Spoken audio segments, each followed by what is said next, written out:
कि sir default bell क्या होती है, डिफॉल्ट बेल कब मिलती है, मतलब कि चार्जशीट टाइम से नहीं लगी तो क्या आपको बेल मिल जाएगी। 60 दिन 90 दिन में चार्जशीट लगती है, कुछ मामलों में देखा जाए तो 180 दिन में भी चार्जशीट लगती है, 6 महीने में, तो क्या आपको उसमें बेल दे दी जाएगी। पर यहां पर एक डिफॉल्ट बेल का भी प्रावधान आता है जिसका जिक्र हमारा कोड ऑफ क्रिमिनल प्रोसीजर 1973 के अंदर 167 मतलब कि 167 का सब सेक्शन 2 में इसके बारे में भी डिटेल में लिखा हुआ है। दोस्तों अक्सर ऐसा देखा गया है कि आपके साथ कोई भी केस होता है, आप परेशानी में हैं पर अपनी चीजों को आप कमेंट बॉक्स में जाकर डिटेल में मेंशन करना नहीं चाहते, तो उसके लिए एक सॉल्यूशन है। आप डिस्क्रिप्शन बॉक्स में जाइए, वहां पर एक लिंक है, लिंक पर क्लिक करते ही एक फॉर्म ओपन होगा जिसके अंदर कि सिर्फ आपको अपना नाम, अपना नंबर, किस स्टेट से आप हैं, अपनी मेल आईडी मेंशन करनी है और जो नीचे बॉक्स डला है बॉक्स के अंदर मेंशन कर दें क्या आपका केस है या फिर क्या सलाह आप हमसे चाहते हैं या क्या जानकारी आप हमसे लेना चाहते हैं, आप उसमें मेंशन कर देंगे तो हम आपसे पर्सनली कांटेक्ट जरूर करेंगे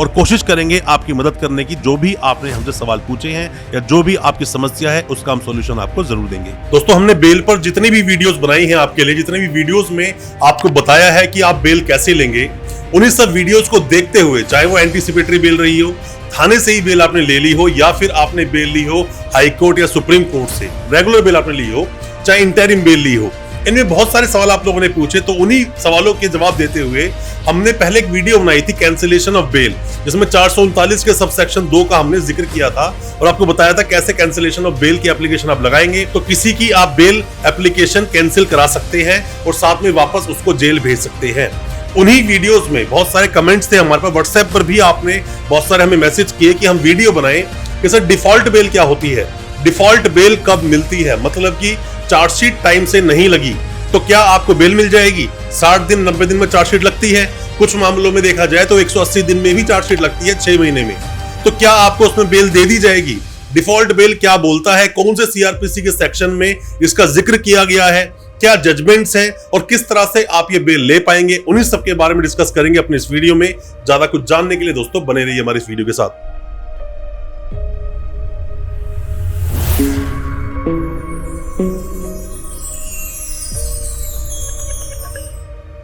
नमस्कार दोस्तों, स्वागत करता हूं आप सभी का अपने इस YouTube चैनल पर जिसका नाम है फाइट फॉर ट्रू। मेरा नाम है वीरेंद्र वर्मा। जैसा आप सभी जानते हैं हम इसी तरह की लीगल अवेयरनेस की वीडियोस आपके लेकर आते हैं और आपको बनाते हैं कानूनी जानकार। दोस्तों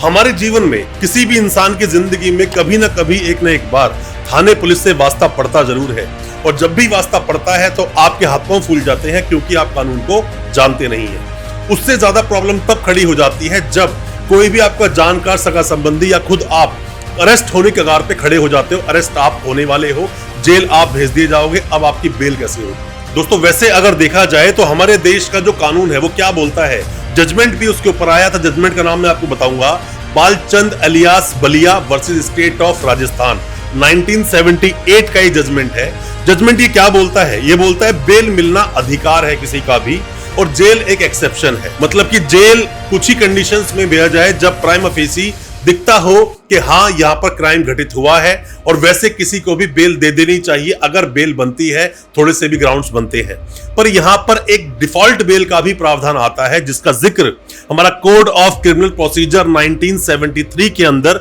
167 मतलब कि 167 का सब सेक्शन 2 में इसके बारे में भी डिटेल में लिखा हुआ है कि कब आप डिफॉल्ट बेल लगाएंगे और बेल जो आपको मिलेगी वो मिलती कैसे है। दोस्तों दो तरह के यहाँ पे अपराध डिफाइन किए गए हैं, इसको समझने के लिए उसके लिए ही मैं एक आपको साथ में ही एग्जांपल देकर एक जजमेंट भी देना चाहूंगा। जजमेंट को आप पढ़ेंगे तो समझ पाएंगे कि ऐसा क्यों होता है। दोस्तों ये एक जजमेंट मैं आपको बताऊंगा जो कि 2017 का जजमेंट है। ये 17 के जजमेंट में Rakesh Kumar Paul versus state of Assam 2017 में जजमेंट आया। ये क्या बोलता है बेसिकली, या उससे पहले आप ये समझ लीजिए अपराध दो तरह के जो बोल रहा हूं मैं आपको, 10 साल से ज्यादा की सजा जिसमें कि मृत्युदंड हो या फिर उम्र कैद हो या फिर 10 साल से ज्यादा की सजा वाले जितने भी अपराध हैं उन सभी में चार्जशीट कितने दिन में लगेगी, 90 डेज में,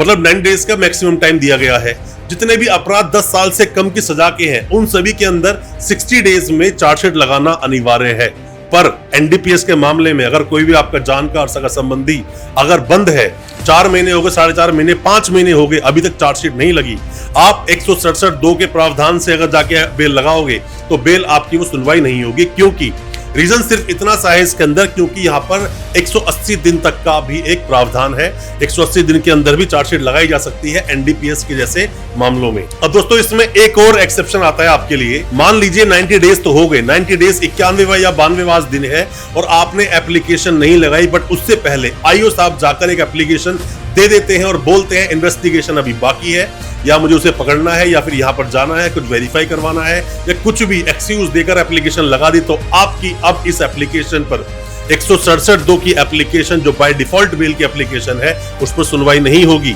फिर आपको वेट करना होगा। और एक और मैं आपको इसके अंदर ही एक ऑप्शन और देता हूं कि मान लीजिए 91वां दिन है या मान लीजिए 61वां दिन है, मतलब 60 दिन 90 दिन के दो प्रावधान मैंने आपको दिए। 60 दिन हो गए, चार्जशीट नहीं लगी, 61वां दिन आ गया, या 90 दिन पूरे हो गए, अब 91वां दिन आ गया और आप सीधा कोर्ट पहुंच गए, तो जरूरी नहीं है कि आप रिटर्न में एप्लीकेशन देकर फैसिलेशन में एप्लीकेशन देंगे, वहां पर जाके बेल लिस्ट ही होगी, जरूरी नहीं है। आप सीधा जाकर ओरली आर्ग्यूमेंट भी कर सकते हैं, हाथ से फटाफट से एप्लीकेशन लिख दीजिए, जाकर एप्लीकेशन दीजिए रीडर साहब को और अपनी आर्ग्यूमेंट आप शुरू कर सकते हैं। यहां से भी आपको बेल बिल्कुल मिल सकती है। दोस्तों हम आपको अपनी इस वीडियो के माध्यम से, जो हमारा चैनल है, मैं आपको वही बताता हूं जो कोर्ट में रियली में चलता है, प्रैक्टिकली कोर्ट किस तरह से चलता है। किताबें पढ़कर आप भी बहुत कुछ सीख सकते हैं, बट किताबें पढ़कर आप वो प्रैक्टिकल नॉलेज, प्रैक्टिकल ज्ञान नहीं ला सकते जो होना चाहिए। उसके लिए बहुत कॉन्फिडेंट होना जरूरी है, आपको अच्छी एजुकेशन आपकी होनी चाहिए, साथ में नॉलेज होनी चाहिए जिस मैटर पर आप बात करने जा रहे हैं। जो चीजें प्रैक्टिकली मैं आपको बताता हूं उनमें से कोई भी चीजें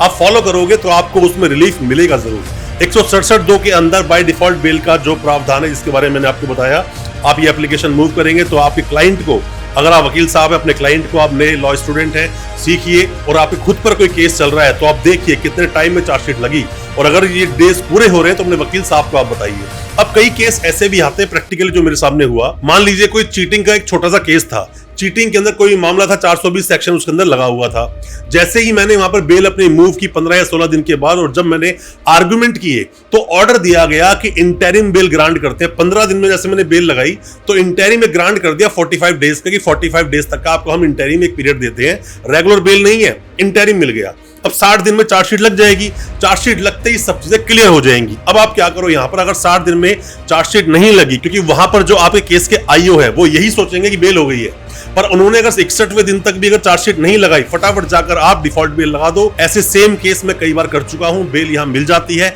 मजिस्ट्रेट साहब आपकी सुनवाई नहीं करते हैं तो सीधा बोलो आप बेल डिसमिस कीजिए और मेंशन कीजिए 61वां दिन है, बट मैं बेल देने के लिए डिक्लाइन नहीं हूं, तो आप उसी जाके एप्लीकेशन को दोबारा से मॉडिफाई करके सेशंस कोर्ट में लगाइए, आपकी बेल बिल्कुल हो जाएगी। सिर्फ आपको रेमेडीज पता होनी चाहिए, क्या कहता है हमारे देश का कानून। दोस्तों डिफॉल्ट बेल पर जो 167(2) का जो मैं आपसे आज बात कर रहा हूं, इसके डिटेल अगर आप वीडियो चाहते हैं ना कि क्या बोलता है जजमेंट, जो राकेश कुमार पॉल का मैंने आपको बताया 2017 का जजमेंट जो है वो क्या बोलता है, तो आप कमेंट बॉक्स में अगर हमसे अगर बोलते हैं तो हम उस पर डिटेल वीडियो लेकर आएंगे, आपको बताएंगे क्या है वो पूरा। और साथ में ही आपको यहाँ पर एक और मैं सीआरपीसी की बात करता हूँ, सीआरपीसी का 169 एंड सीआरपीसी का 170, दोनों में बहुत बड़ा अंतर है किसी की बिल कराने के लिए। इन दोनों पर आप वीडियो चाहते हैं तो आप कमेंट बॉक्स में बताना, या बताना डिटेल में वीडियो बनाए। इस जजमेंट पर इंतजार रहेगा आपके कमेंट का, जिस पर ज्यादा कमेंट्स आएंगे उस पर मैं वीडियो लेकर आऊंगा। कोशिश करूंगा आपके सब तरह के डाउट्स को क्लियर करने की। सीखते रहिए, आगे बढ़ते रहिए, अपने आप को एजुकेटेड बनाइए, अपने आप को ज्ञानवान बनाइए, ताकि